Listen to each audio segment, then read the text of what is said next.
Alright, so here we are, another day, different shit I guess. Today I'm doing a stabilizer test between the SJCam SJ7 Star and the Git2 Pro. This one was requested by a commenter on YouTube, so I figured I could just run it real quick for y'all before I do the final reviews of the SJ7 Star. As you can see today, it's quite bright and sunny, which is really strange for Vancouver. Usually it's pouring rain. This is probably one of the first sunny days we've had in a little while. So on the left we have the Git2 Pro, on the right we have the SJ7 Star, and chances are I'm going to be taking audio from the Git2 Pro because it has the better audio between the two cameras.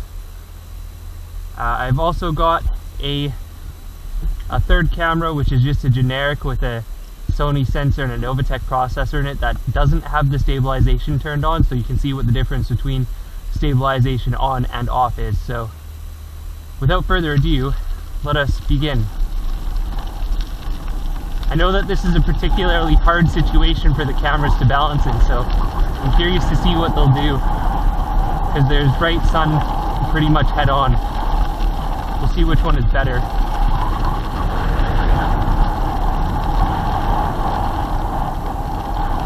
From my experience, the umbrella cameras do a pretty good job of this, but the Git2 is also not a slouch in terms of image quality, so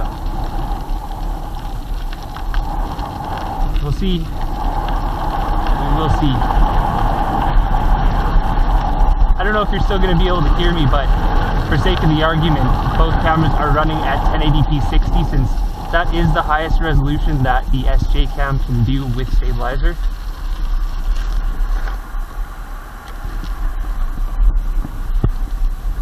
Oh, it was nice of them both to stop for me. Whoops.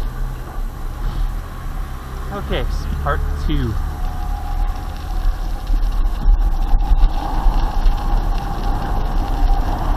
I'm just coming up on some people here to give them good morning. Heads up, guys.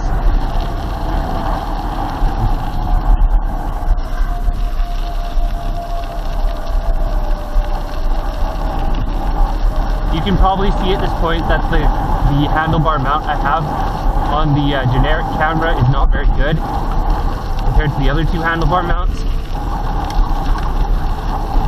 Because the generic one is the one that came with the camera. Of course, the other two are my higher quality handlebar mounts. The one that came with the Git2 Pro and exact clone of it.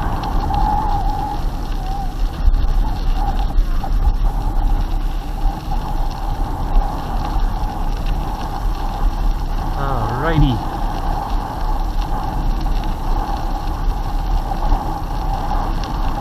And this is going to show where the image quality is better between the two cameras, coming into this bright light here head on, and then dropping down into the grass below that.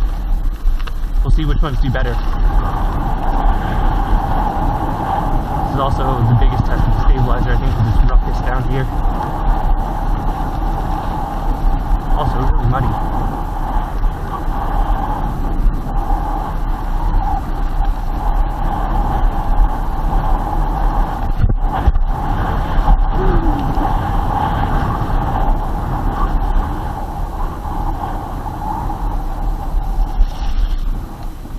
Alright.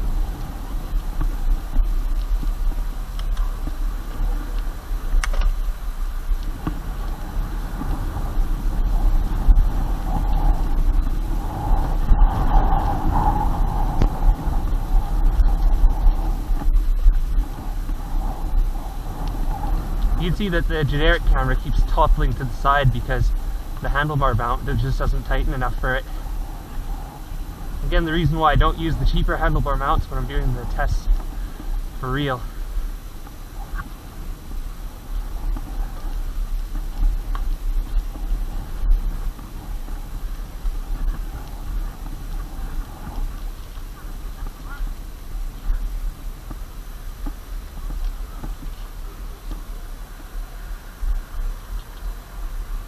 Alright, so hopefully that gives you a good idea of the image stabilizer between the two cameras.